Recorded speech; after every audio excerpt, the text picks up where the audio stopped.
Friends, Excellencies, मैं एक बार फिर अपने मित्र राष्ट्रपति जोकोविच का अभिनंदन करना चाहता हूं।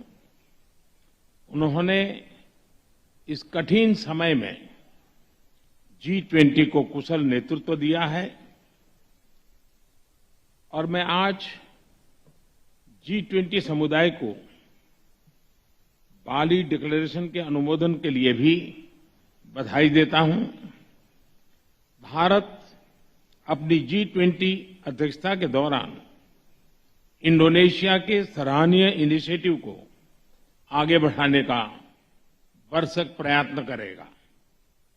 भारत के लिए यह अत्यंत सुभग संयोग है कि हम G20 की अध्यक्षता का दायित्व इस पवित्र द्वीप बाली में ग्रहण कर रहे हैं। भारत और बाली का बहुत ही प्राचीन रिश्ता है। एक्सेलेंसीज, भारत G20 का जिम्मा ऐसे समय ले रहा है जब विश्व जियोपॉलिटिकल तनावों, आर्थिक मंदी, खाद्यान्न और ऊर्जा की बढ़ी हुई कीमतों और महामारी के दीर्घकालीन दुष्प्रभावों से एक साथ जूझ रहा है। ऐसे समय विश्व G20 की तरफ आशा की नजर से देखता है। आज मैं ये आश्वासन देना चाहता हूं कि भारत की G20 अध्यक्षता इंक्लूसिव, एम्बिशियस, डिसिसिव और एक्शन ओरिएंटेड होगी। एक्सेलेंसी, अगले एक साल में हमारा प्रयत्न रहेगा कि G20 नए विचारों की परिकल्पना के लिए और सामूहिक एक्शन को गति देने के लिए एक ग्लोबल प्राइम मूवर की तरह काम करे। प्राकृतिक संसाधनों पर ओनरशिप का भाव आज संघर्ष को जन्म दे रहा है और पर्यावरण की दुर्दशा का मुख्य कारण बना है। प्लेनेट के सुरक्षित भविष्य के लिए ट्रस्टीशिप का भाव ही समाधान है। इसमें लाइफ यानी लाइफस्टाइल फॉर एनवायरनमेंट अभियान एक बड़ा योगदान दे सकता है। इसका उद्देश्य सस्टेनेबल लाइफस्टाइल को एक जन आंदोलन बनाना है। एक्सेलेंसी, आज आवश्यकता है कि विकास के लाभ सर्वस्पर्शी और सर्वसमावेशी हो। हमें विकास के लाभों को ममभाव और समभाव से मानव मात्र तक पहुंचाना होगा। वैश्विक विकास महिलाओं की भागीदारी के बिना संभव नहीं है। हमें अपने G20 एजेंडा में विमेन लेड डेवलपमेंट पर प्राथमिकता बनाए रखनी होगी। बिना शांति और सुरक्षा हमारी आने वाली पीढ़ियां। Thanks very much for joining us. As you know, the External Affairs Minister of India, my friend Dr. Jaishankar, and I have just met and had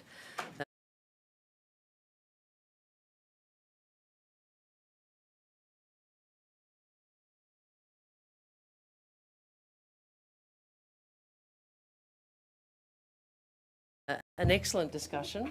As always, he has great insights about the region and the world, and we had a wide-ranging discussion on our many areas of mutual interest and cooperation. I'll invite Dr. Jaishankar to offer his reflections in a moment before we open questions.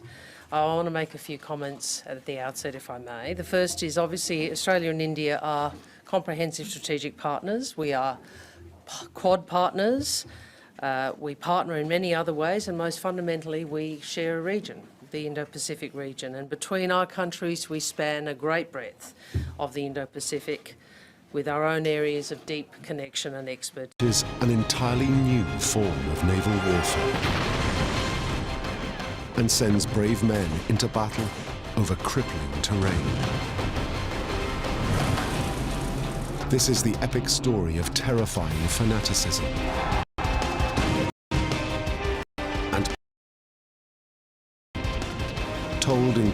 in detail. We've got a shared interest and we share an ambition, and that is our region being stable, prosperous and respectful of sovereignty, where countries are not required to choose sides but make their own sovereign choices. We don't want to see any one country dominating or any country being dominated. We both recognise our region is being reshaped economically and strategically. Especially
I now give the floor to His Excellency Subramaniam Jaishankar, Minister for External Affairs of India.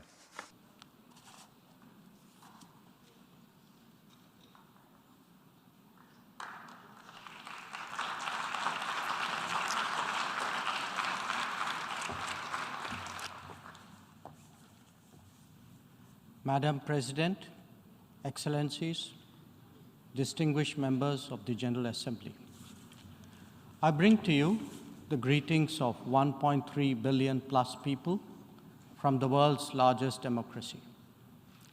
They join me in congratulating the President of the General Assembly, Ambassador Csaba Kőrösi, on his election to chair the 77th session of the UN General Assembly. They follow closely developments at the United Nations, reflecting the increasingly globalized nature of our existence. We meet at a challenging time for the world order. This session's theme, a watershed moment, transformative solutions to interlocking challenges, seeks to capture its seriousness. Excellencies, the year 2022 is an important milestone in India's journey towards growth, development, and prosperity. India is celebrating 75 years of its independence, what we call Azadi Ka Amrit Mahotsav.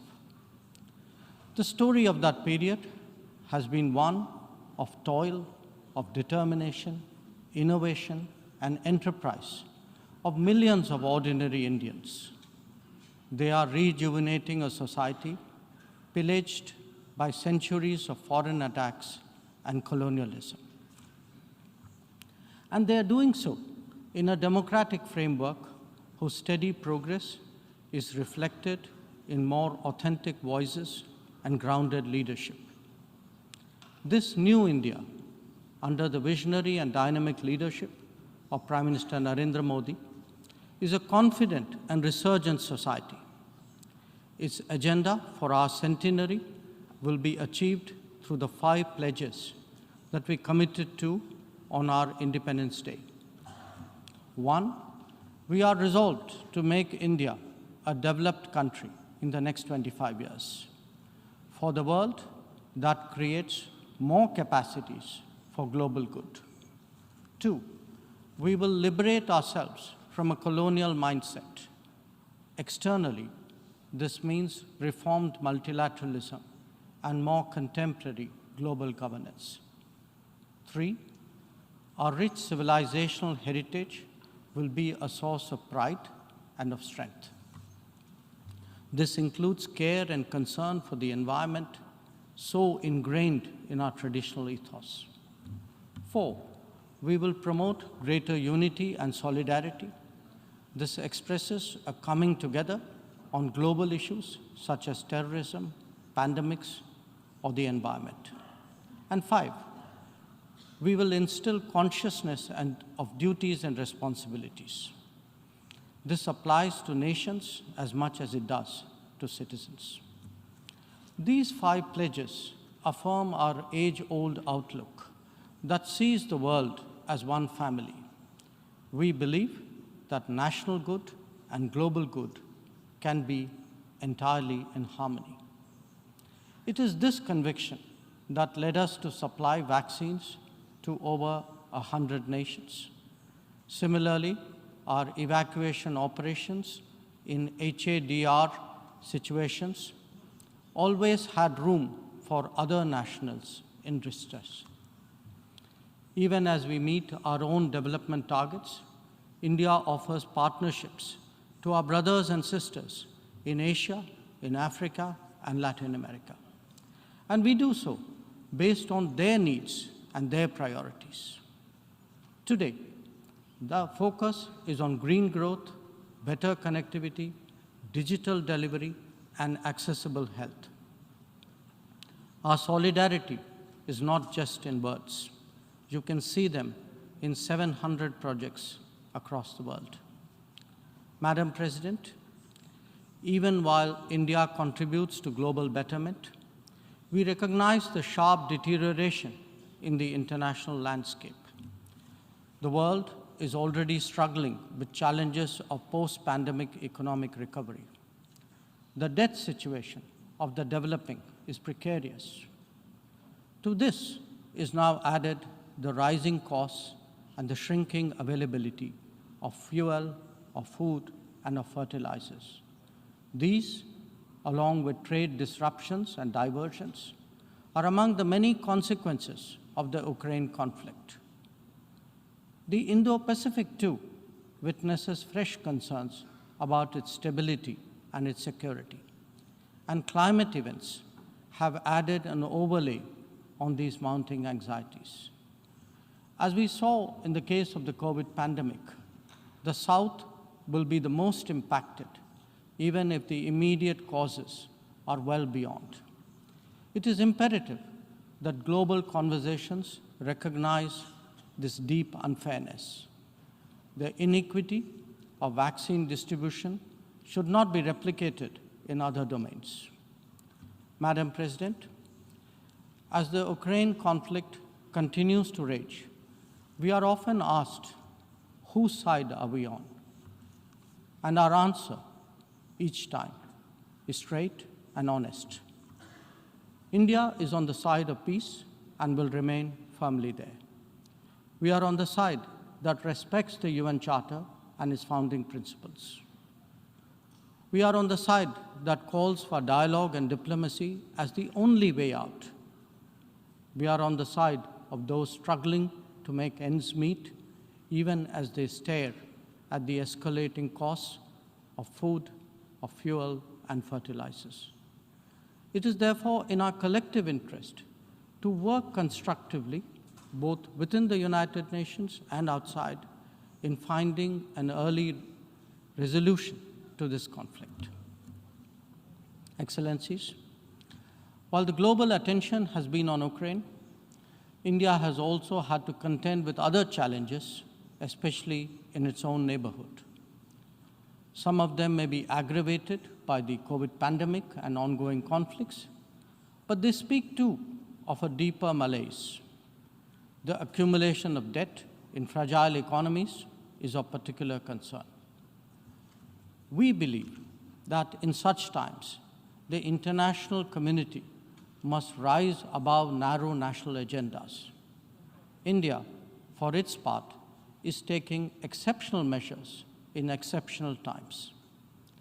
We do so when we send 50,000 metric tons of wheat and multiple tranches of medicines and vaccines to Afghanistan.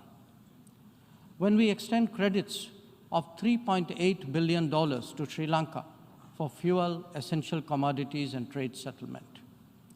When we supply 10,000 metric tons of food aid and vaccine shipments to Myanmar. When we fill the gap in humanitarian needs left unaddressed by political complexity. Whether it is disaster response or humanitarian assistance, India has stood strong, contributing particularly to those nearest to us. Excellencies, the world as we knew it is poised for transformational changes. It has been impacted in recent times by a succession of shocks, each of them significant by itself. The COVID pandemic called into question the over-centralized nature of globalization and has led all of us to seek greater resilience and reliability of supply chains. The repercussions of the ongoing Ukraine conflict have further heightened economic stresses, especially on food and energy. Climate events have added to disruption that the world is already facing. As for the promise of technology, it has certainly multiplied our capabilities, but also added to our vulnerabilities. Trust and transparency are legitimate expectations of a more digitized world. The quest to create a better global order would necessarily have to address all these issues. Among them, some are clearly more existential in nature and necessitate intense coordination by the international community. Climate action and climate justice are particularly noteworthy in this respect. In their pursuit, India has worked with partners on the International Solar Alliance, the One Sun, One World, One Grid initiative, and the Coalition for Disaster Resilient Infrastructure. We stand ready to support any collective and equitable endeavor to protect our environment and to further global wellness. Lifestyle for Environment, or LIFE, as declared by Prime Minister Narendra Modi in Glasgow on the sidelines of COP26, is our homage to Mother Nature. India remains deeply committed to fighting climate change under the UNFCCC and the Paris Agreement.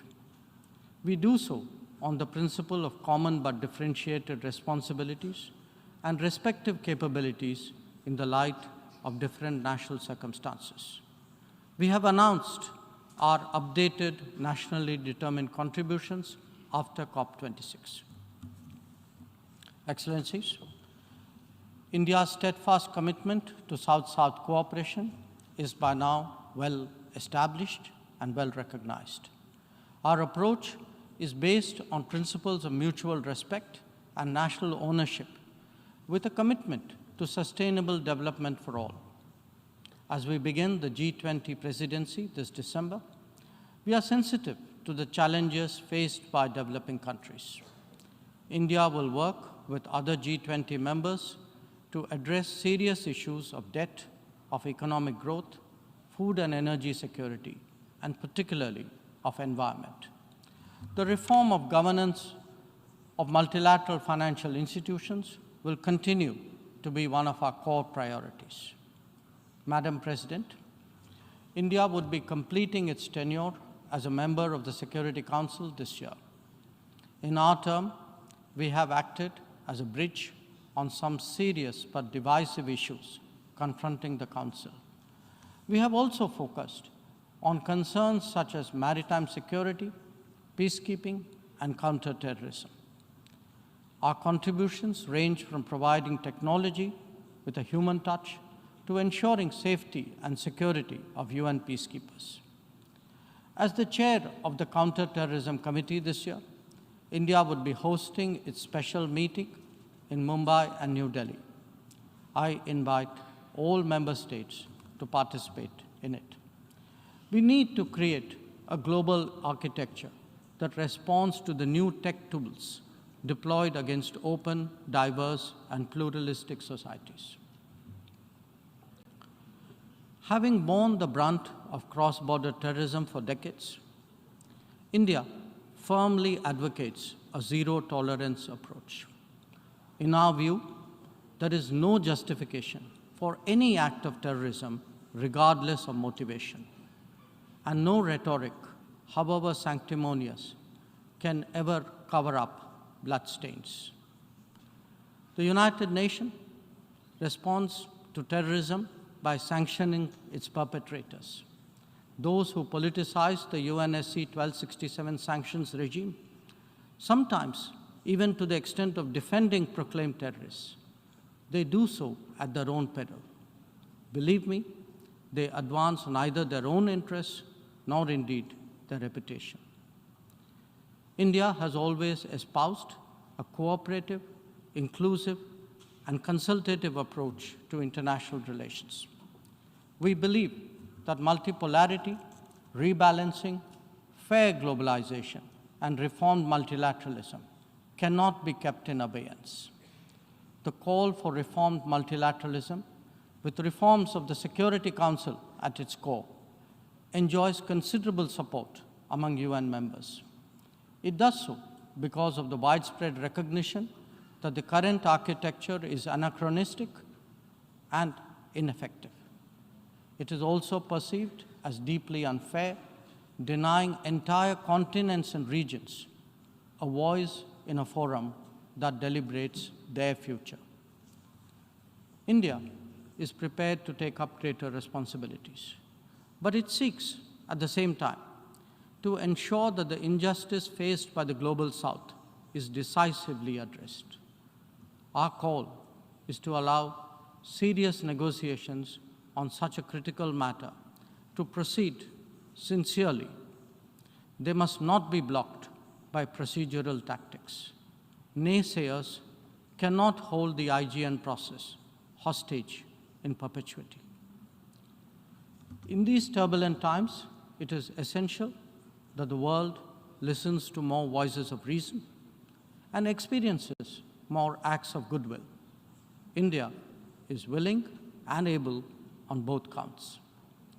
We believe and advocate that this is not an era of war or of conflict. On the contrary, it is a time for development and for cooperation. Madam President, in the past, this august assembly has served as a meeting point of views and as a catalyst for action. It is vital that we continue to believe in the promise of diplomacy and the need for international cooperation. Therefore, Madam President, let us strive to return to the course of seeking peace, progress, and prosperity. I thank you.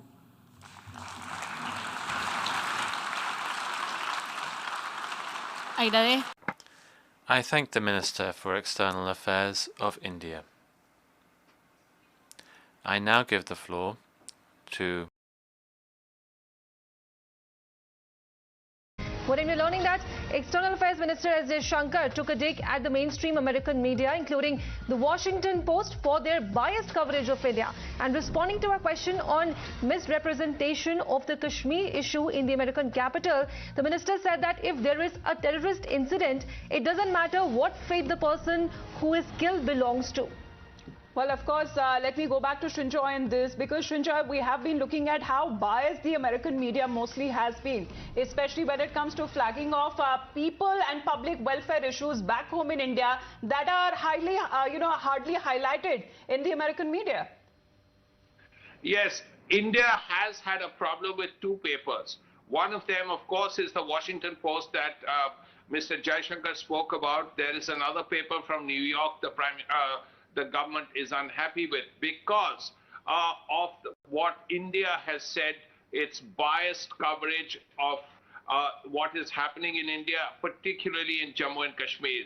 Now, this is a problem that has been with India for a while. India has felt that since 2014, and even perhaps before that, the coverage of these two papers, which includes the Washington Post, has been extremely biased. Now, as a result, there is considerable unhappiness with these papers, and that was very apparent when Jaishankar spoke. As he said that when someone dies in Jammu and Kashmir, it does not matter to India what religion the person is.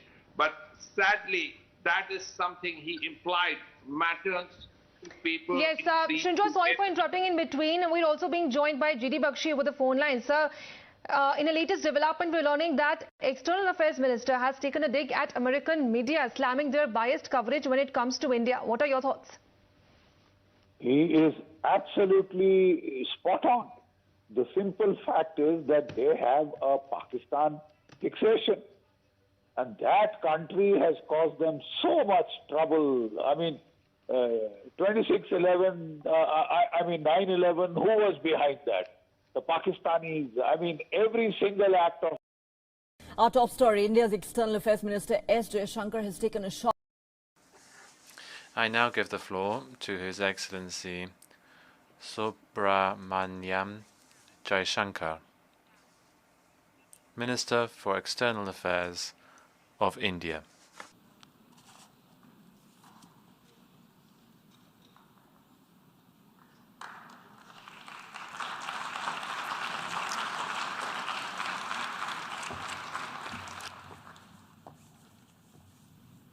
Madam President, Excellencies, distinguished members of the General Assembly, I bring to you the greetings of 1.3 billion plus people from the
Well, I think it would be, today I can say by and large there is a bipartisan view of India. It's not that one party is strongly for and another is against it.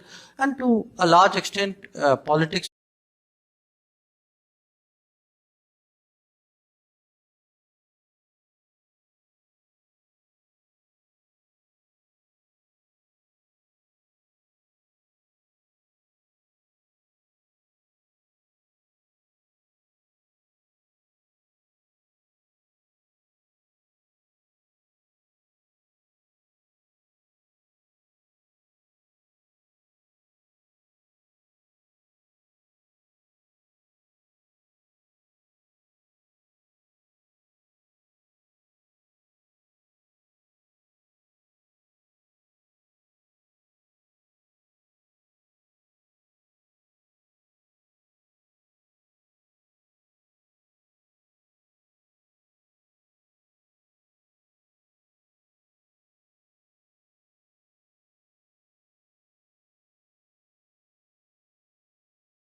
is also very individual.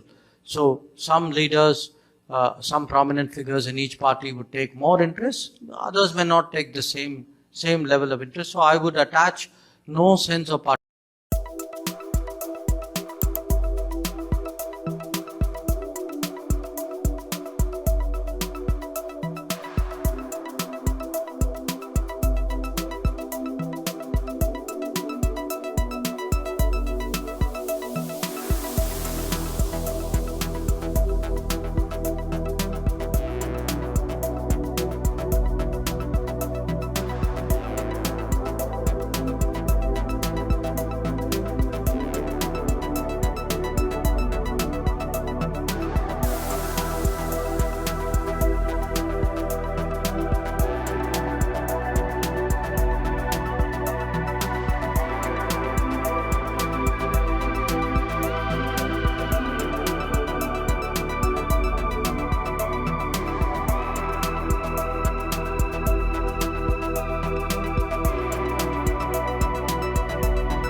Friends, Excellencies, मैं एक बार फिर अपने मित्र राष्ट्रपति जोकोविच का अभिनंदन करना चाहता हूं। उन्होंने इस कठिन समय में G20 को कुशल नेतृत्व दिया है और मैं आज G20 समुदाय को बाली डिक्लेरेशन के अनुमोदन के लिए भी बधाई। We simply cannot allow the intergovernmental negotiation process to cocoon itself in perpetuity. The Security Council is in dire need of reform.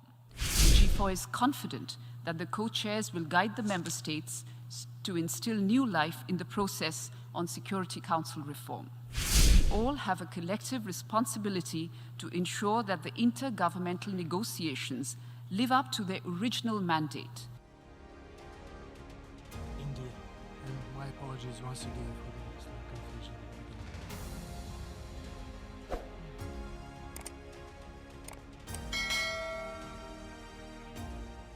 The G4 is confident that the co-chairs will guide the member states to instill new life in the process on Security Council reform. We also hope that your leadership of the intergovernmental negotiations will provide another opportunity to finally instill a strong breath of life into a process that has shown hardly any sign of life or growth in over 4 decades. Mr. President, we all have a collective responsibility to ensure that the intergovernmental negotiations live up to their original mandate, in which real negotiations on the basis of a text will pave the way for the early reform of the Security Council called for more than 17 years ago. We look forward to your leadership towards tangible outcomes during this session. Please rest assured that we stand ready to lend our full support to you and to the co-chairs in this endeavor. The position of the G4 on the substance of reform is well known. We uphold the need for a comprehensive reform of the Security Council with the expansion of seats in both categories of membership, equitable regional representation, more transparent and inclusive working methods, and an enhanced relationship with other UN bodies, including the General Assembly. Our support to the common African position has also been clearly voiced. We are aware that other member states have different proposals and diverging perspectives on how to reform the Security Council. But we are convinced that almost everybody would agree that the Security Council is in dire need of reform. This is why the intergovernmental negotiations were set up in the first place, to allow us to sit down and discuss how to bridge the gaps in our positions. Reaching consensus before negotiating was simply never the plan.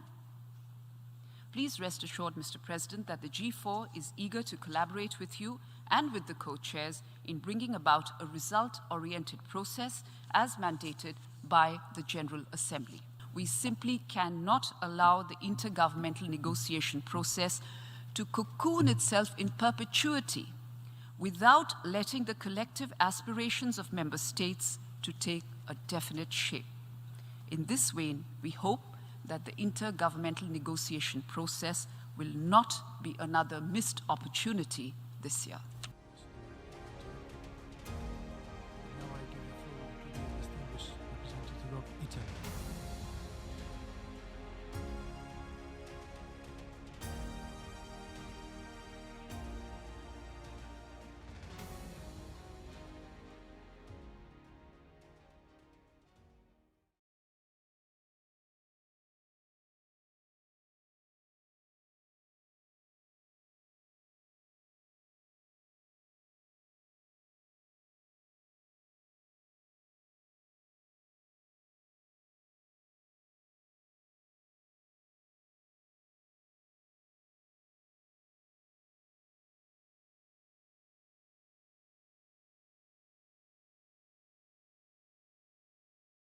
Narendra Modi, the Prime Minister of India, was right when he said, the time is not for war.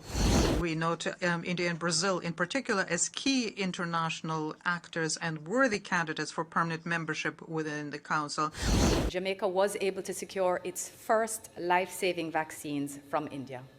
The Indian leadership, which has long-standing relationships in Moscow from the very top all the way through the Russian government, to continue to reinforce that message that now is the time for war to end. When we assess India's development post-independence, we can see that India has been fit for purpose at every stage of its development.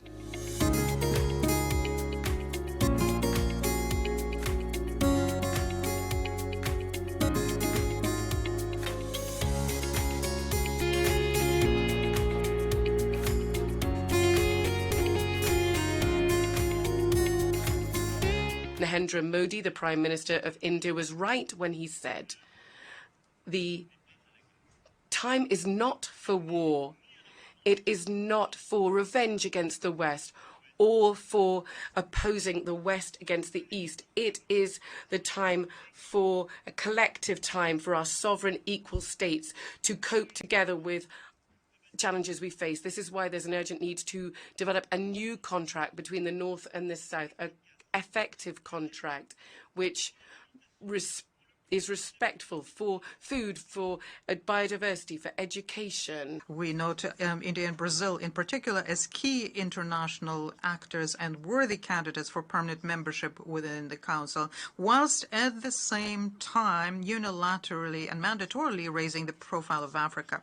It is very important today to make sure that all member states unequivocally, without reservations, reaffirm their commitment to the purposes and principles of the Charter as a first and necessary step to restore collective responsibility for the fate of humankind. Jamaica was able to secure its first life-saving vaccines from India. While others chose to withhold supplies, India's vaccine outreach exemplified its principles of equality and mutual benefit.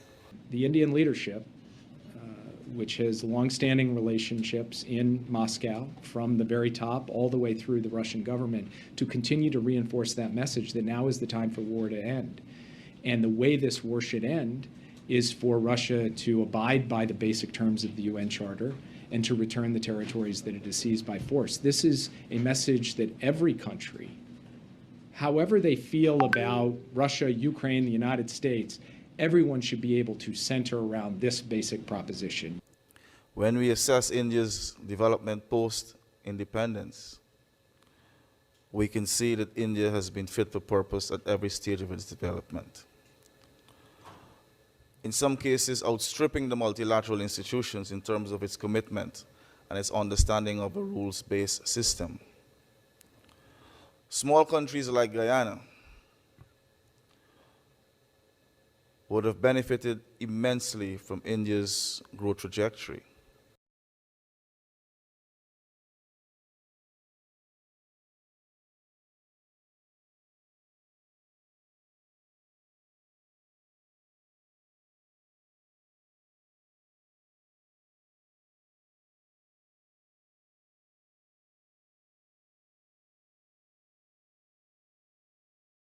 France looks forward to working with India to make this initiative a success. It's a real pleasure to join Prime Minister Modi in launching the LIFE initiative today, and I commend India's leadership. The delegation has requested to exercise the right of reply. I would like to remind members that statements made in exercise of the right of reply are limited to 10 minutes for the first intervention and 5 minutes for the second intervention, and that delegations must take the floor from their seats. I now give the floor to the representative of India.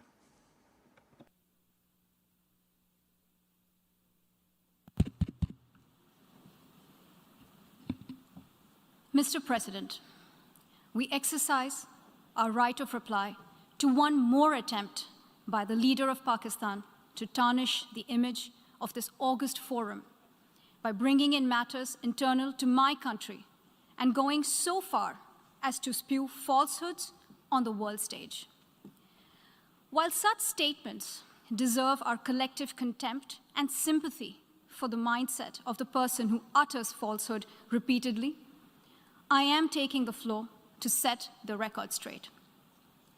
Regrettably, this is not the first time the leader of Pakistan has misused platforms provided by the UN to propagate false and malicious propaganda against my country, and seeking in vain to divert the world's attention from the sad state of his country, where terrorists enjoy free pass while the lives of ordinary people, especially those belonging to the minority communities, are turned upside down.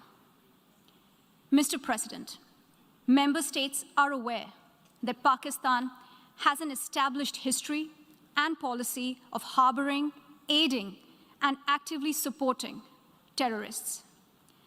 This is a country which has been globally recognized as one openly supporting, training, financing, and arming terrorists as a matter of state policy.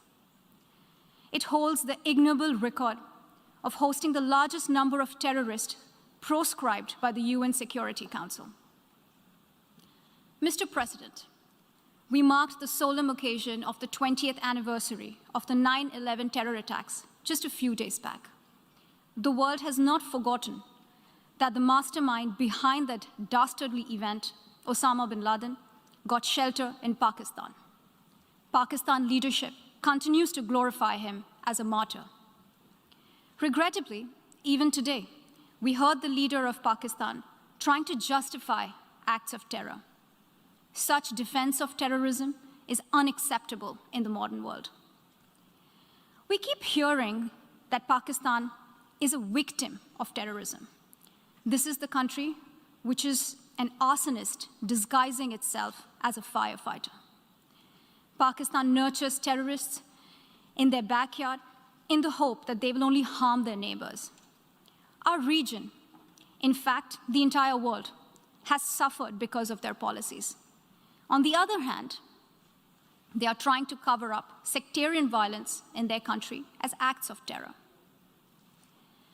Mr. President, this is also the country that still holds the despicable record in our region of having executed a religious and cultural genocide against the people of what is now Bangladesh. As we mark the 50th anniversary this year of that horrid event in history, there is not even an acknowledgement, much less accountability. Today, the minorities of Pakistan, the Sikhs, the Hindus, the Christians, live in constant fear and state-sponsored suppression of their rights. This is a regime where anti-Semitism is normalized by its leadership and even justified. Dissenting voices are muzzled daily, and enforced disappearances and extrajudicial killings are well documented. Mr. President, unlike Pakistan, India is a pluralistic democracy with a substantial population of minorities who have gone on to hold highest offices in the country, including as President, Prime Minister, Chief Justices, and Chiefs of Army Staff. India is also a country with a free media and an independent judiciary that keeps a watch and protects our Constitution. Pluralism is a concept which is very difficult to understand for Pakistan, which constitutionally prohibits its minorities from aspiring for high offices of the state. The least they could do is introspect before exposing themselves to ridicule on the world stage. Finally, Mr. President, let me reiterate here that the entire Union territories of Jammu and Kashmir and Ladakh were, are, and will always be an integral and inalienable part of India. This includes the areas that are under the illegal occupation of Pakistan. We call upon Pakistan to immediately vacate all areas under its illegal occupation. Mr. President, allow me to be categorical about India's position. We desire normal relations with all our neighbors. Without consequences, then we put at risk everything that the greetings of 1.3 billion plus people from the world's largest democracy. They join me in congratulating the President of the General Assembly, Ambassador Chaba Qureshi, on his election to chair the 77th session of the UN General Assembly. They follow closely developments at the United Nations, reflecting the increasingly globalized nature of our existence. We meet at a challenging time for the world order. This session's theme, a watershed moment, transformative solutions to interlocking challenges, seeks to capture its seriousness. Excellencies, the year 2022 is an important milestone in India's journey towards growth, development, and prosperity. India is celebrating 75 years of its independence, what we call Azadi Ka Amrit Mahotsav. The story of that period. I now give the floor to His Excellency Subramaniam Jaishankar, Minister for External Affairs of India.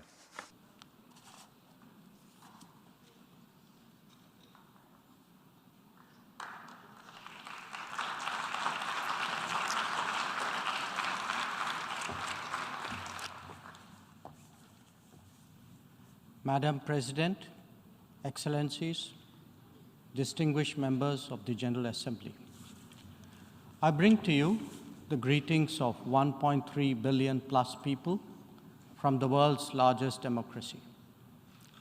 They join me in congratulating the President of the General Assembly, Ambassador Csaba Kőrösi, on his election to chair the 77th session of the UN General Assembly.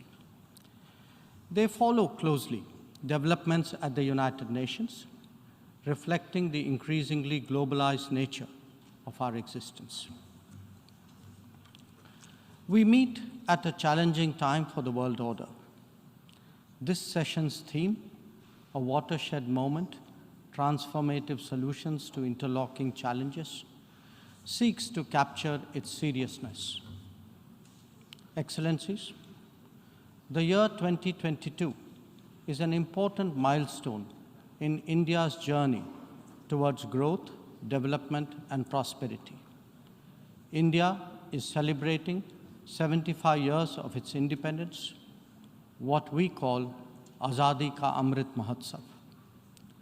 The story of that period has been one of toil, of determination, innovation, and enterprise of millions of ordinary Indians.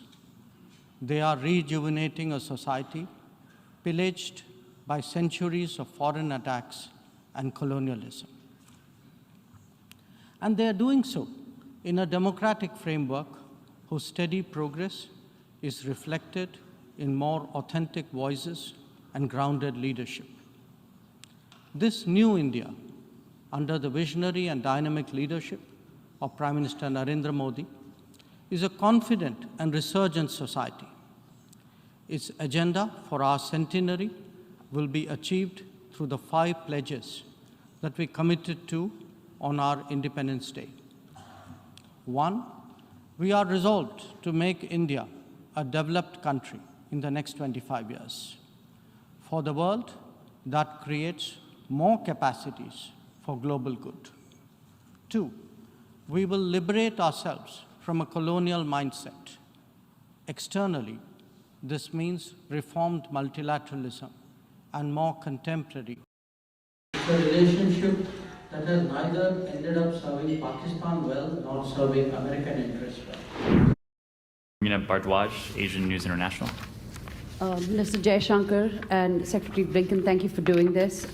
Minister Jaishankar, you've had a very busy week at UNGA, meeting all your counterparts. Did they express their worries about Ukraine, which you mentioned in your remarks, of course, but also Taiwan? And did you discuss the impact of these developments on the global economy with Secretary Blinken? How are the two countries going to work together to address these concerns? And my second question to Secretary Blinken is, you talked about F-16 and the obligation that the US has, but can you further clarify what counter-terror threats does Pakistan face, and why is there a need for these fighter jets? Also, there's a discussion with your Pakistani counterpart to improve ties with India and to make the region more stable. What was their response? You did give them an advice to maintain peace. What was the advice that you gave them?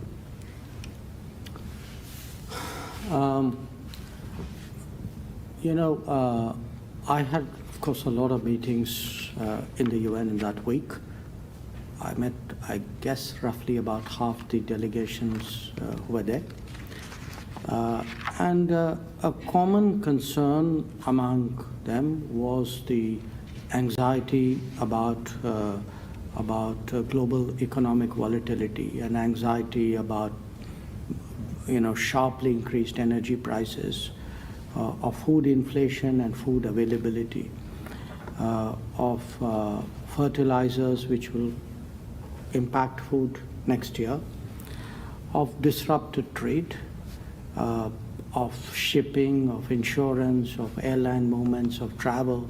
So this was honestly not an optimistic global mood which you got from your colleagues.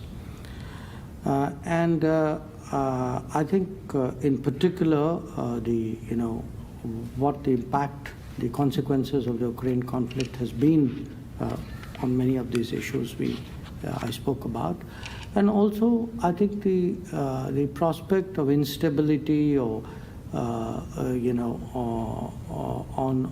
the Indo-Pacific, because today Asia and Indo-Pacific is so central to global trade, and particularly in some very critical areas.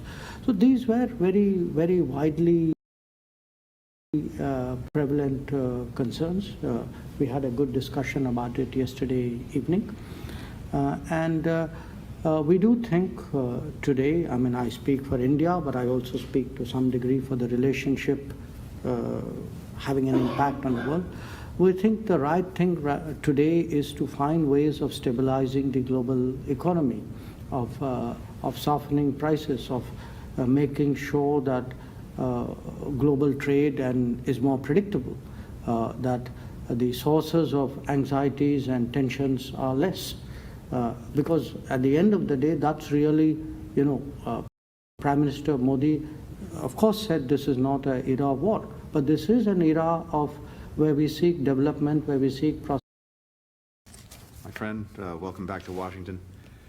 It is always a pleasure to meet Mr. Shankar, whether it's here in New York, in Delhi, Melbourne, Bali, or anywhere else.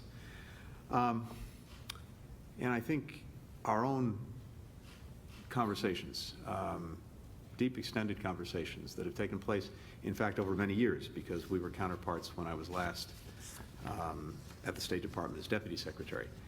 I think it reflects the fact that the partnership between our countries, between India and the United States, is simply one of the most consequential in the world. It's vital to addressing virtually every global challenge that our people face, whether it's health security, climate change, food security, upholding a free and open international order, to name just a few.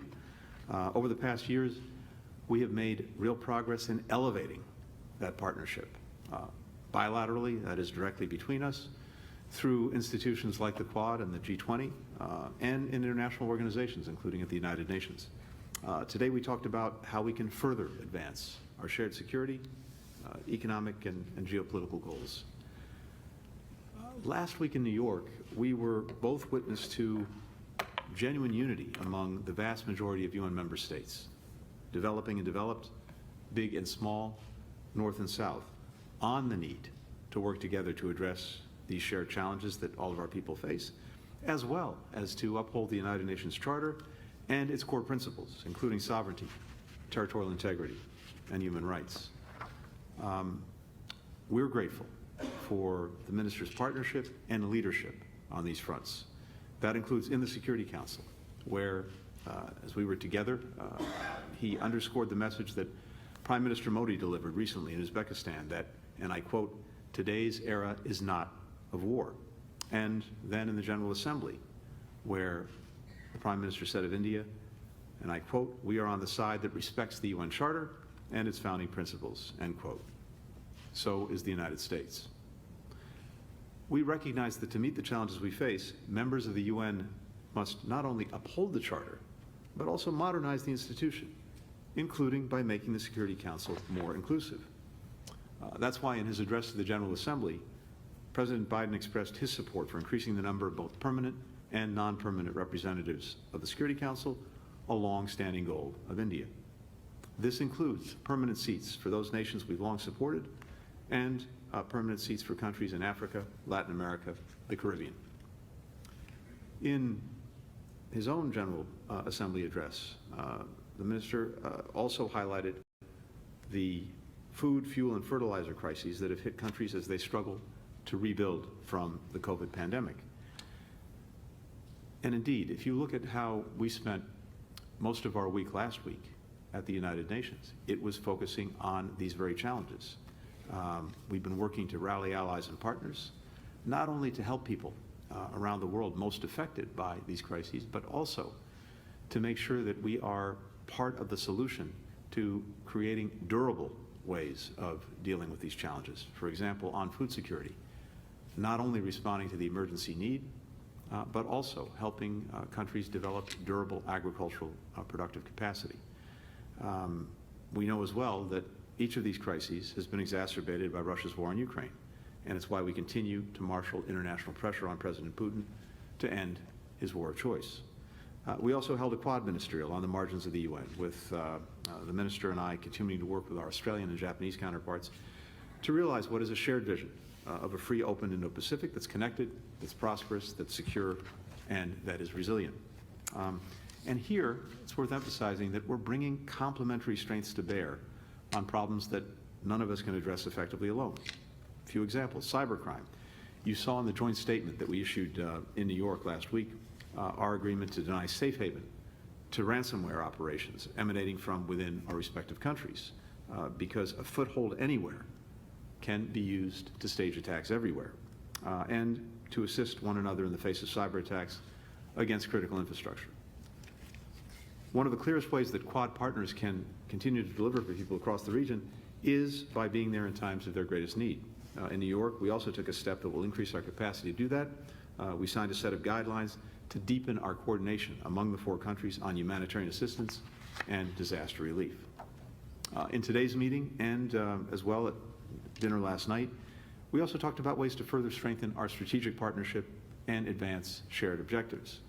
This includes helping one another prevent a climate catastrophe and adapt to the changes to come, because the future of our people and people everywhere depends in no small part on hitting the ambitious targets that we've both set. That includes India's goal of installing 500 gigawatts of non-fossil fuel capacity by 2030, which would mean more than 60% of India's electricity comes from non-polluting energy sources. We're helping to do that through the U.S.-India Climate and Clean Energy Agenda 2030 Partnership, which is helping to foster joint research and development, mobilizing finance from the private sector and multilateral institutions, and finding ways to scale up innovative clean energy technologies. As the world's 2 biggest democracies, we're also committed to an enduring project, as our founders put it, of striving to form a more perfect union. This is a project for both of us. We have to work together to show that our democracies can meet our people's needs, and we must continue to hold ourselves. It's worth noting that our own oil production is up by more than 500,000 barrels per day this year. Our LNG exports are up more than 20% since last year. In fact, we became the largest LNG supplier to the European Union and the UK this year.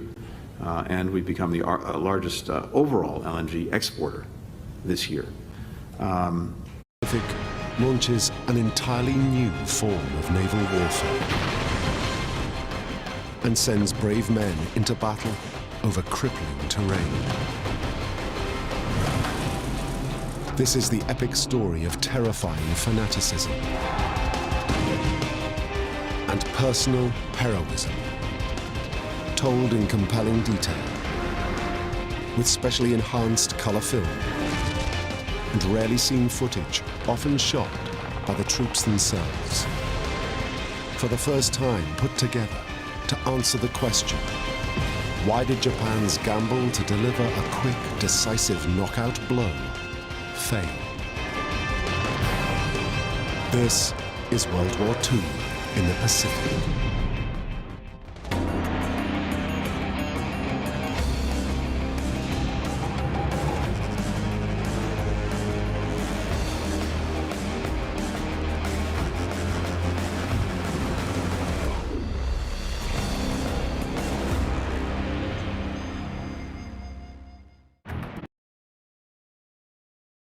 And of course, as you know, we've been tapping into the Strategic Petroleum Reserve at unprecedented levels. Others are doing the same. This is having an impact both on supply and on price. Long term, we're supporting efforts to reduce reliance on fossil fuels, including LNG over the long term. including through a task force that we established with the European Union some months ago on energy security that's working very actively, looking at ways both to reduce demand, to pursue renewables, to make the transition. And then we're working with global partners to reduce dependence on fossil fuels and accelerate the transition to renewables beyond Europe.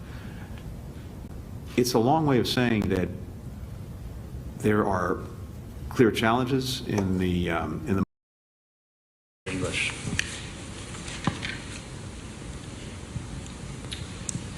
Ministers, secretaries, thank you. Keeping in mind that all four of you have talked about the deep friendship and alliance between the U.S. and India, I have several questions. First, for Secretary Blinken, isn't it problematic that after 48 days of war that India has yet to condemn Russia's invasion? What more can the U.S. do to persuade India to make what some would argue is a symbolic step, but still a critical one? And there are a number of reports suggesting that Moscow and Delhi are trying to work out some sort of currency exchange for future energy purchases.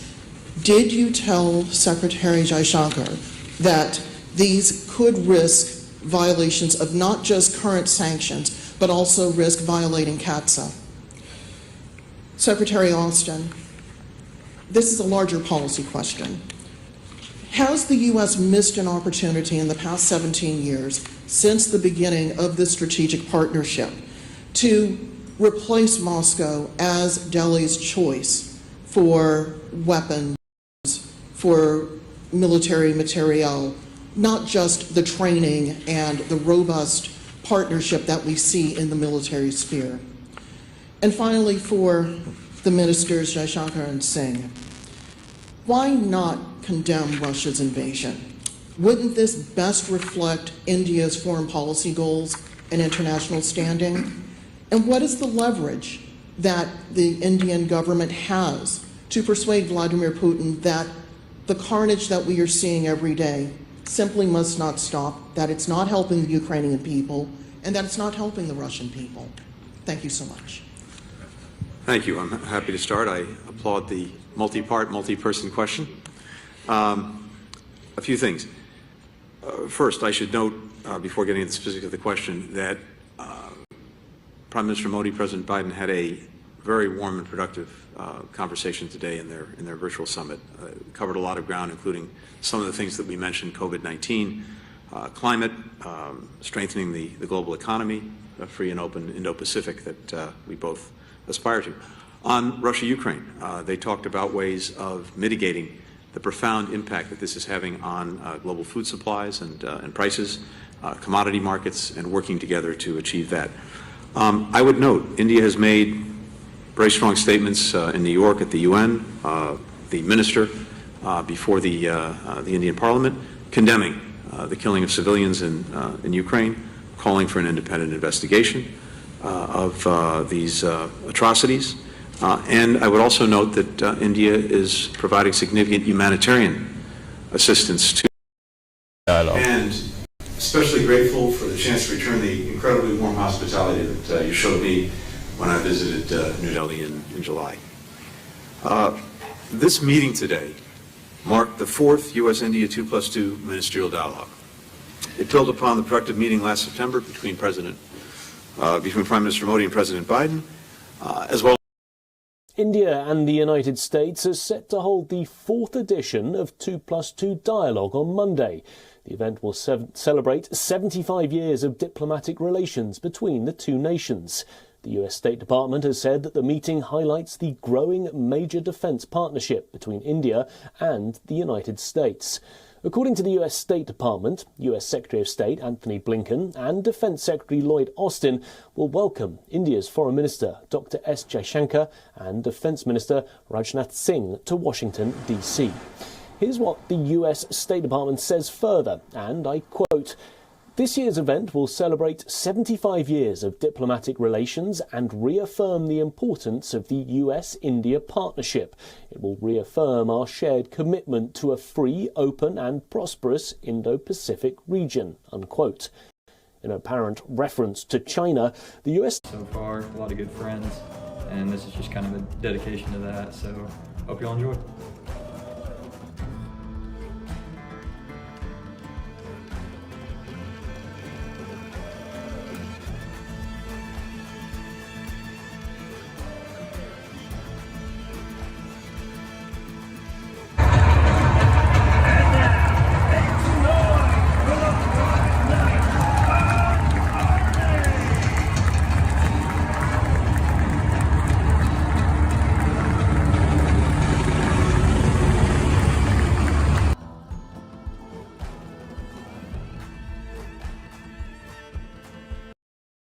State Department highlighted the shared Indo-Pacific interests of a rules-based international order that safeguards sovereignty and territorial integrity, upholds human rights, and expands regional and global peace and prosperity. Developing a trade and investment partnership to increase prosperity in both countries is also part of the agenda. India's Ministry of External Affairs has confirmed the unfolding situation in Ukraine will also be discussed during the dialogue. Interestingly, the 2+2 meet comes in the backdrop of the US Deputy NSA for International Economics, Dalip Singh's India visit last week. Singh had warned of consequences for countries circumventing Russian sanctions. He'd cautioned that Washington would not like to see a rapid increase in India's energy imports from Russia. But yesterday, India's spokesperson for the MEA emphasised India's established economic relations with Russia. He said that India's focus has been to stabilise ties in the current circumstances. And again yesterday, India abstained from voting to suspend Russia from the UN Human Rights Council over allegations of horrific human rights violations in Ukraine.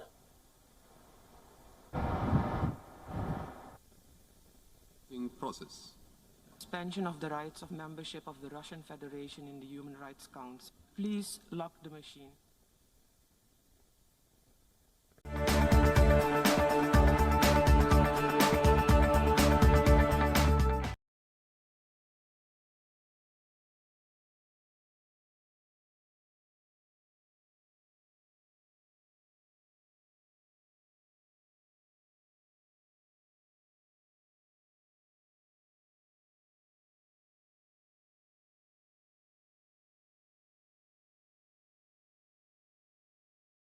Promoting President Biden, as well as the conversation that they had by video today, and on the strong partnership our two countries have developed across nearly 75 years of diplomatic relations.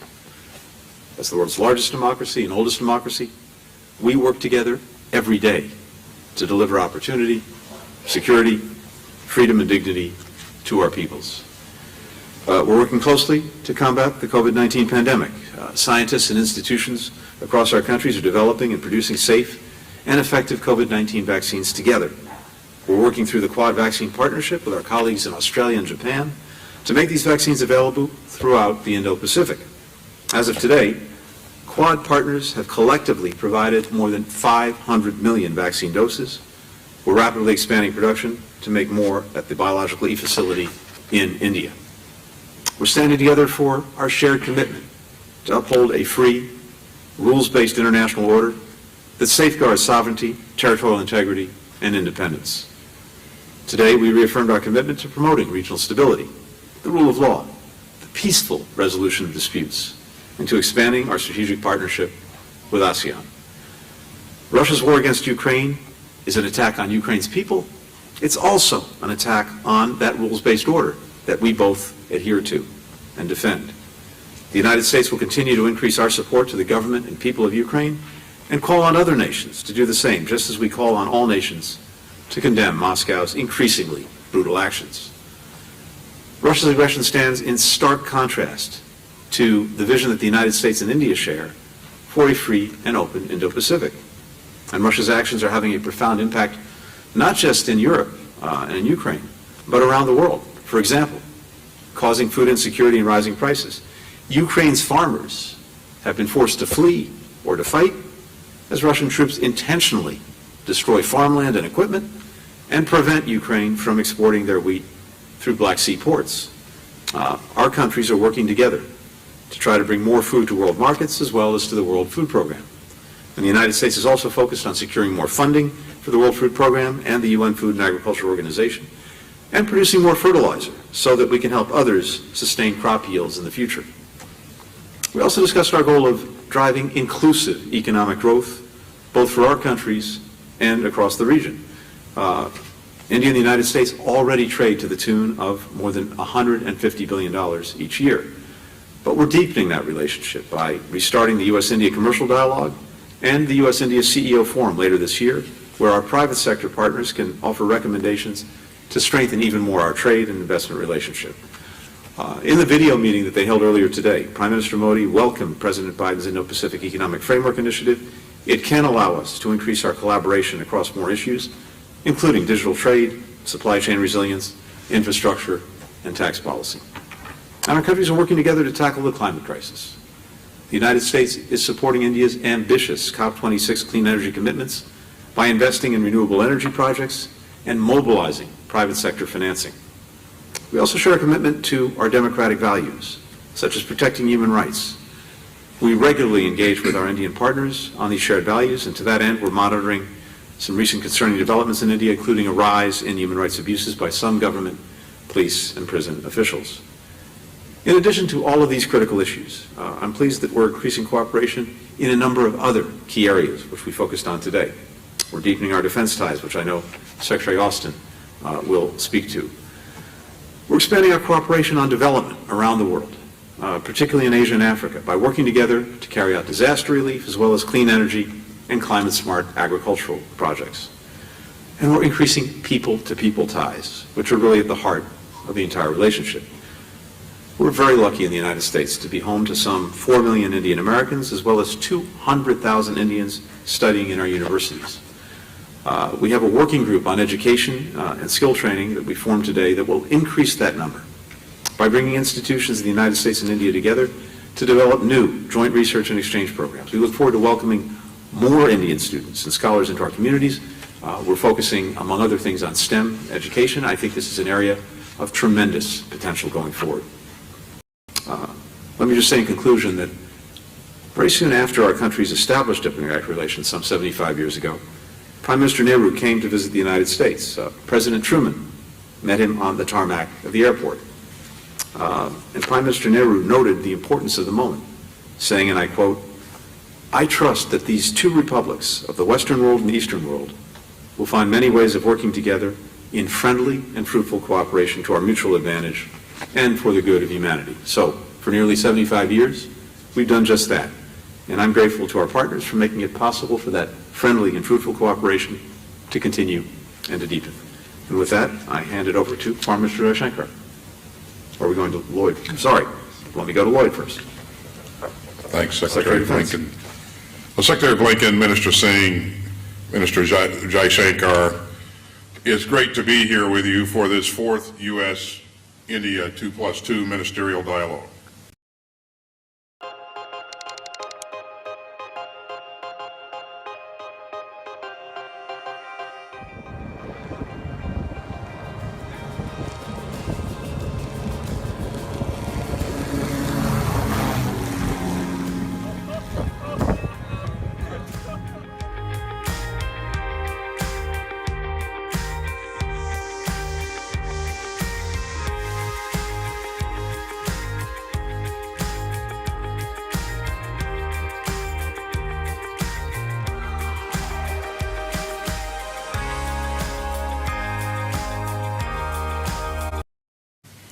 As my friend Secretary Blinken has rightly noted, we're meeting at an important moment in our partnership.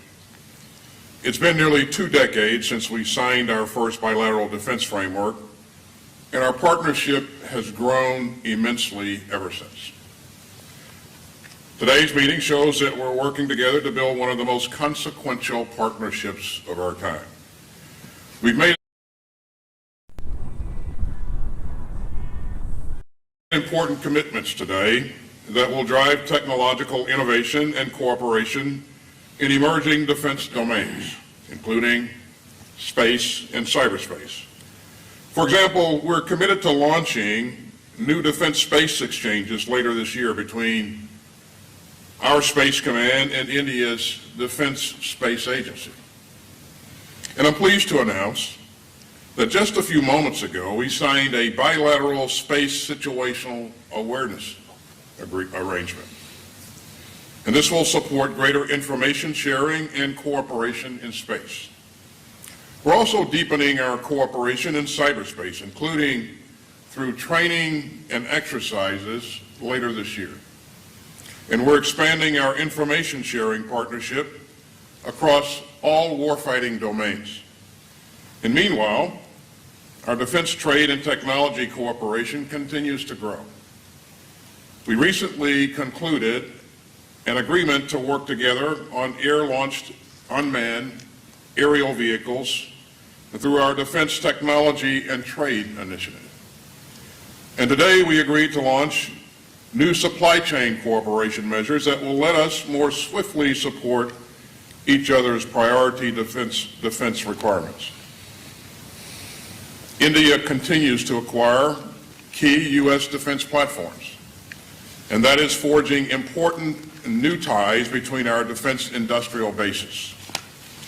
We're doing all this because the United States supports India as a defense industry leader in the Indo-Pacific and a net provider of security in the region.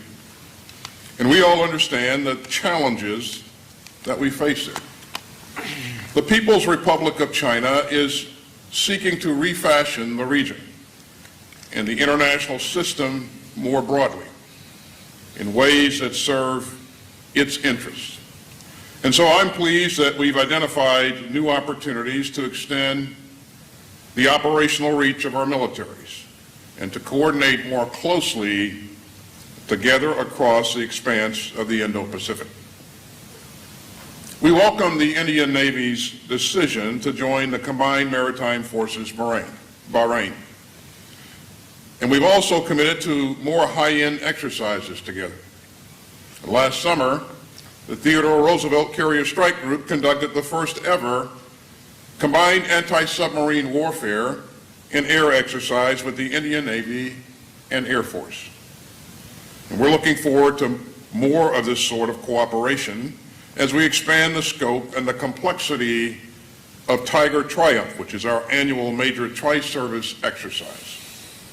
And finally, we made commitments today to reinforce our ties with like-minded countries, including Japan, Australia, and our European allies and partners. Take, for example, the Quad's newly launched Humanitarian Assistance and Disaster Relief Mechanism, which will bring together our defense and civilian disaster relief agencies to ensure that the Indo-Pacific is better prepared for future crises. Now, as two of the world's largest democracies, the United States and India are linked by more than our common interests. We're bound by our shared values and commitments, including ensuring that the Indo-Pacific stays on a path defined by the rule of law and freedom of the seas and respect for territorial integrity of sovereign states. Today's 2+2 ministerial reflects our deep commitment to maintaining open channels of communication on a range of challenging issues. As strategic threats converge, especially following Russia's invasion of Ukraine, it is more important than ever that we stand together to defend our shared values and to preserve the international rules-based order. And so I believe that the investments that we've made together today will help to ensure that our shared vision of a secure, open, and prosperous Indo-Pacific region thrives in the decades ahead. Ministers, thank you for your partnership and for your leadership as we work together to build that future. It's great to have you with us, here with us, so thank you very much. And now to Minister Singh. Yeah. Secretary Austin, Secretary Blinken, Dr. Jaishankar ji, members of press, ladies and gentlemen. मैं secretaries और उनके delegation और उनके staff के साथ जो हमारे बेहतरीन इंटरेक्शंस हुए हैं उसके लिए मैं उनको धन्यवाद देता हूं।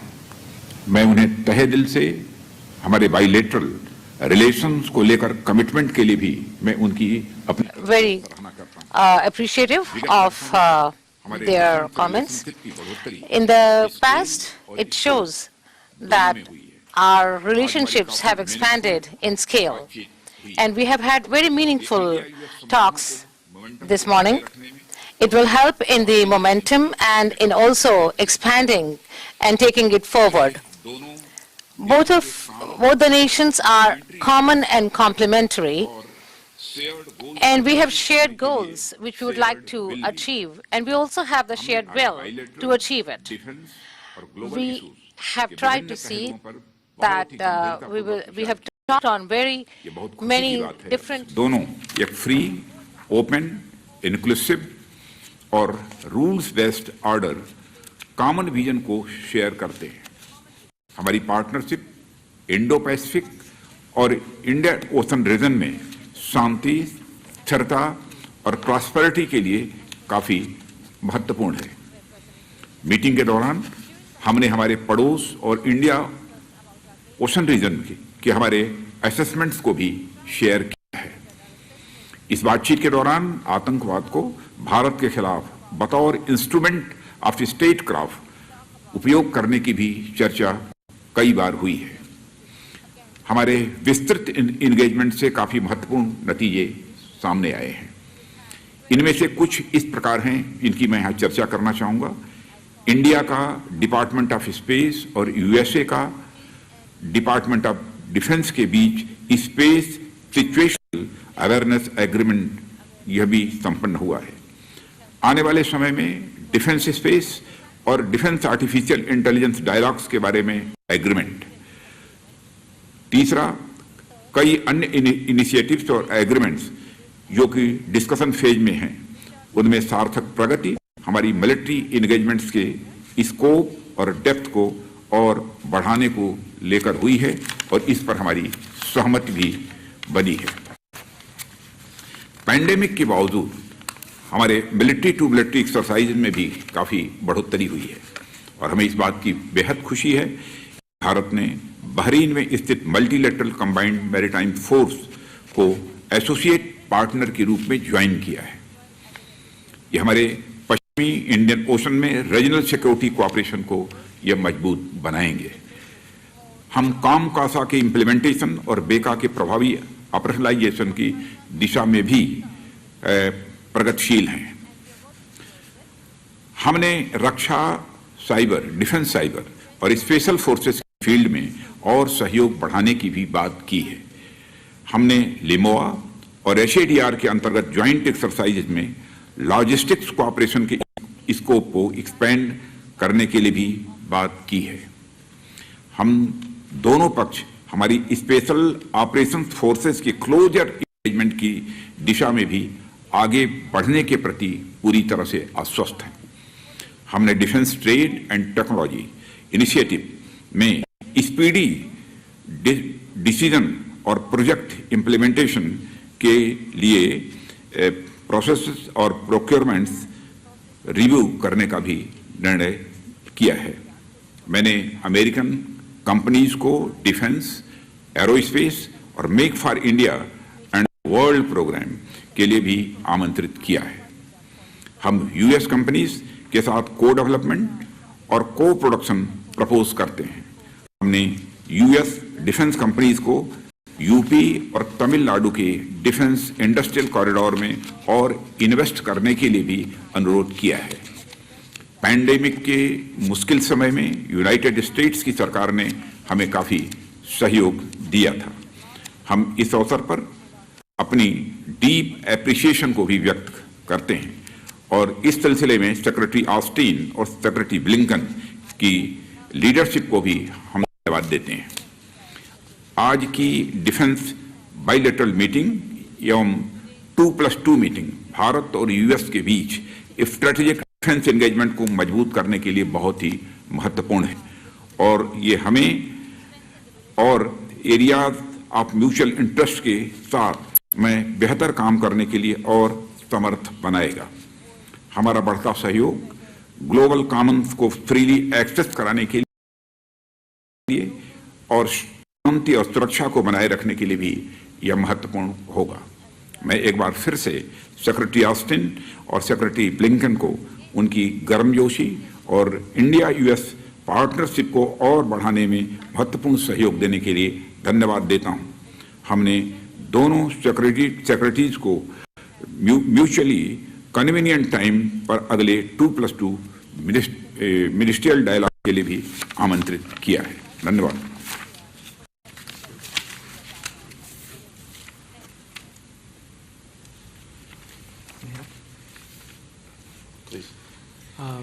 Secretary Blinken, Secretary Austin.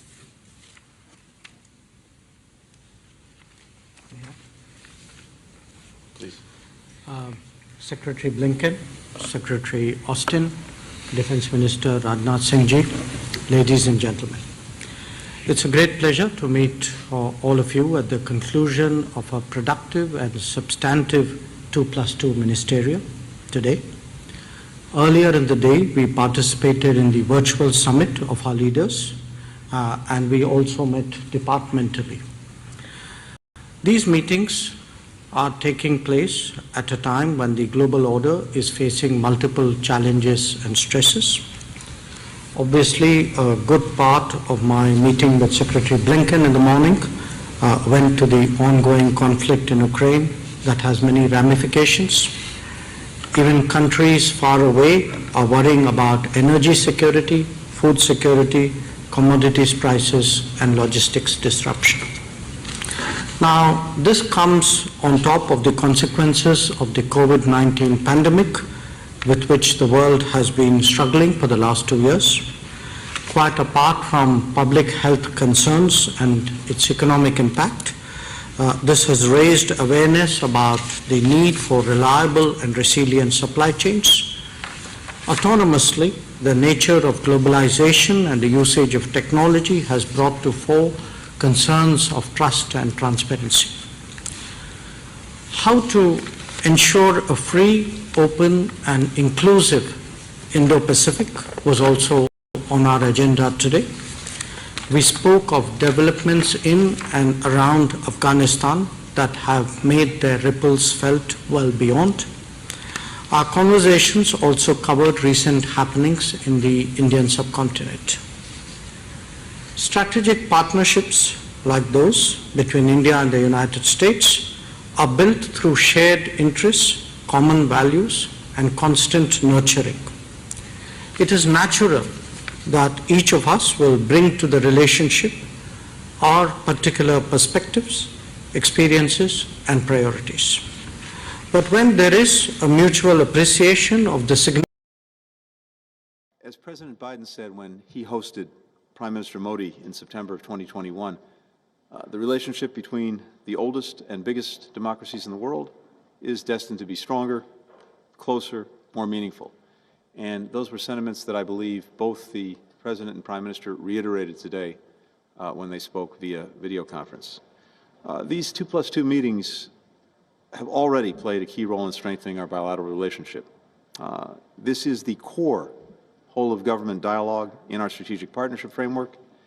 Today's discussions will build upon the previous productive meetings that we've had. This is a Top officials from the world's two largest democracies held ministerial-level talks in Washington after their leaders from India and US discussed their differences, of course, over the Ukraine war.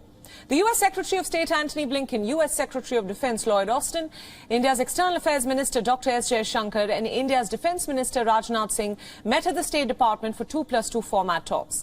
These talks were aimed at the raging war in Eastern Europe. Biden, of course, has been pressurizing world leaders to take a hard line against Moscow. The United States is seeking more help from India in condemning and applying economic pressure on Russia for invading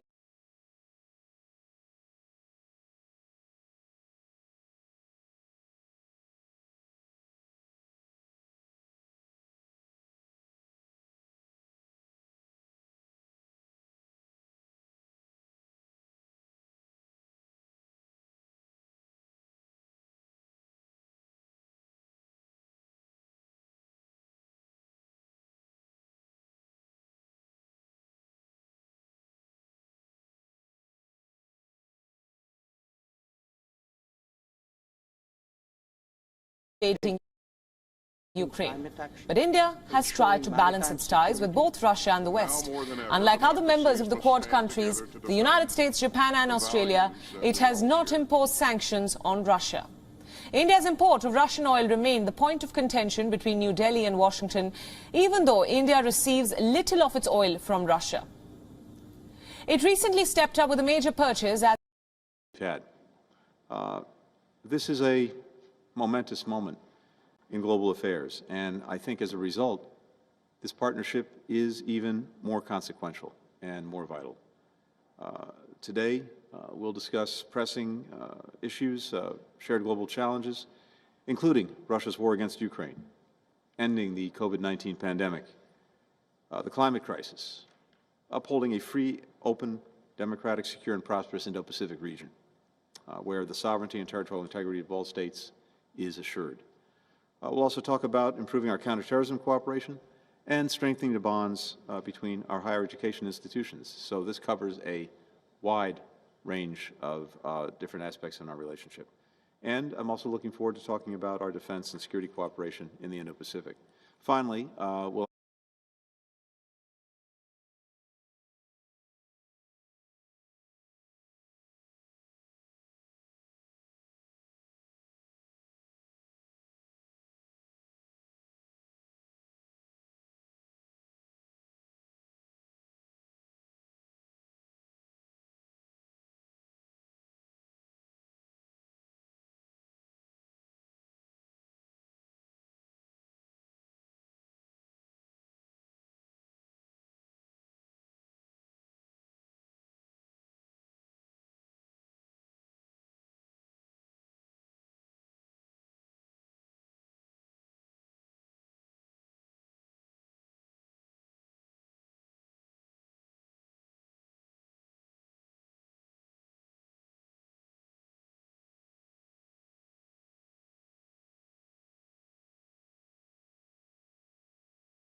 have an opportunity to sign the Space Situational Awareness Agreement a little bit later today.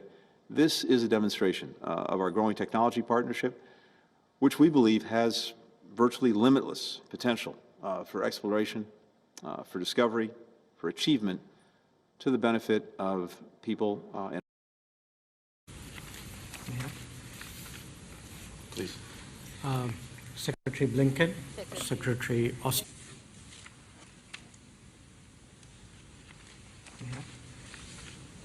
Please. Secretary Blinken, Secretary Austin, Defense Minister Rajnath Singh Ji, ladies and gentlemen. It's a great pleasure to meet all of you at the conclusion of a productive and substantive 2+2 minutes.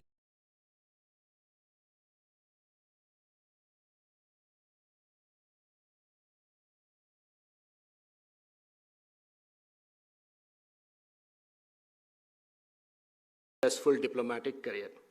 So Dr. Jaishankar is India's External Affairs Minister since the 30th of May 2019.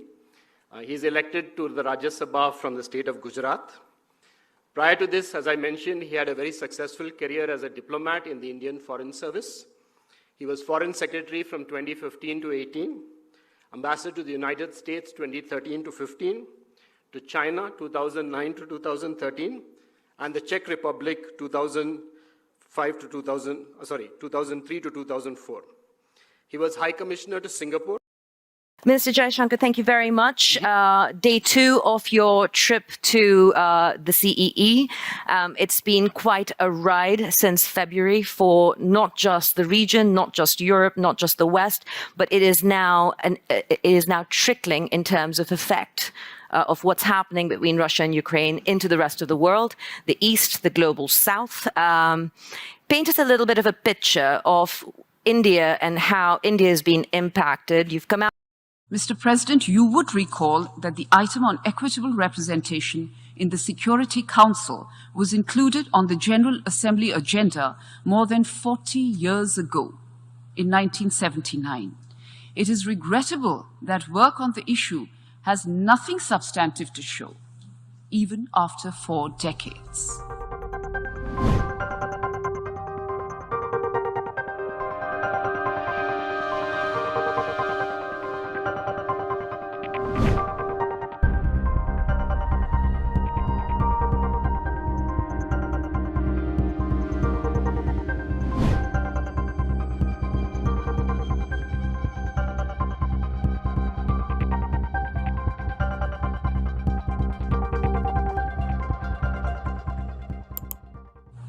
Consequently, the Council still does not reflect the current geopolitical landscape, as we all know.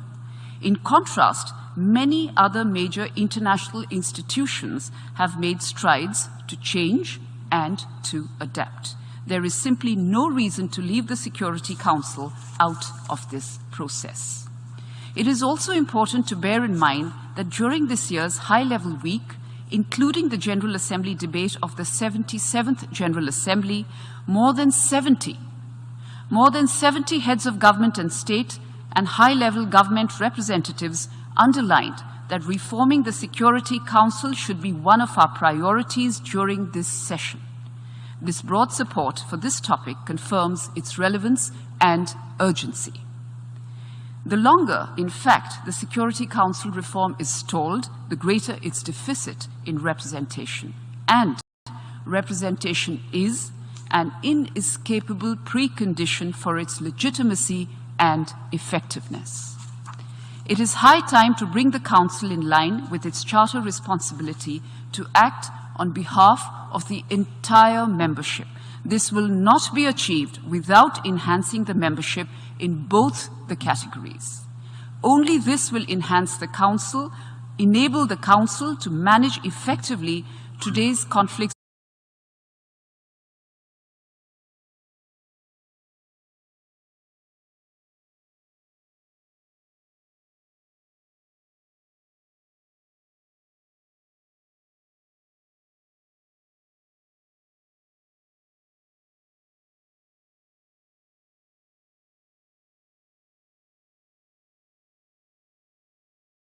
around the globe, as well as the increasingly complex and interconnected global challenges it faces today.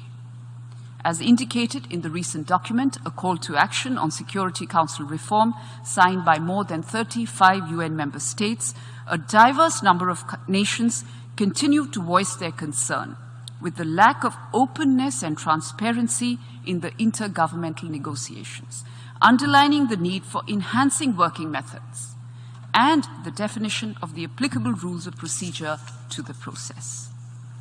It is also an indication that the intergovernmental negotiations are not being used to enable real negotiations, but to prevent any concrete outcome. The very purpose of its creation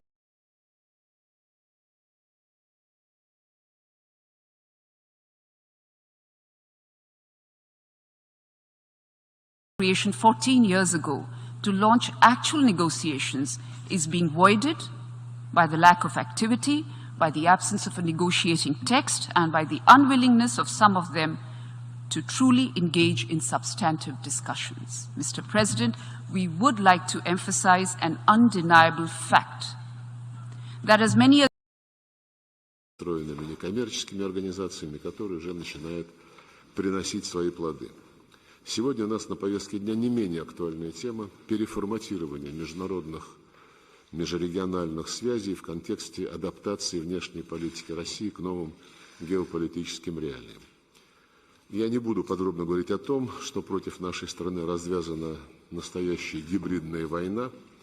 В то же время подавляющее большинство государств мира в Азии, на Ближнем Востоке, в Африке, Латинской Америке не присоединились к антироссийским санкциям, поскольку руководствуются прежде всего своими коренными национальными интересами. В их числе также наши союзники, единомышленники по Евразийскому экономическому союзу, Организации договора коллективной безопасности. Okay, yeah, you can see the presidential motorcade coming back here to Air Force One. I was just mentioning, I asked one of the Air Guardsmen why Air Force One idles, for lack of a better term, someone who's novice when it comes to aviation.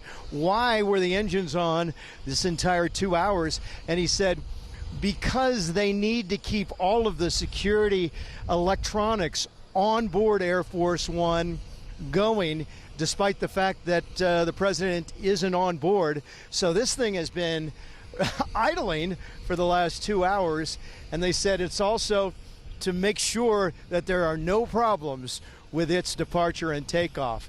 Okay, there you see the president in the...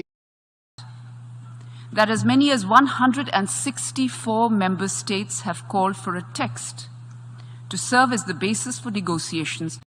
We have seen that the India-Russia relationship. Добрый день. Лейла Тураянова, ТАСС. Мой вопрос обоим министрам. Ситуация в Афганистане продолжает вызывать тревогу как у Индии, так и у России.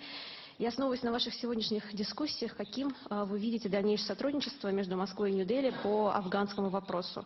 И дополнение для вас, Сергей Викторович.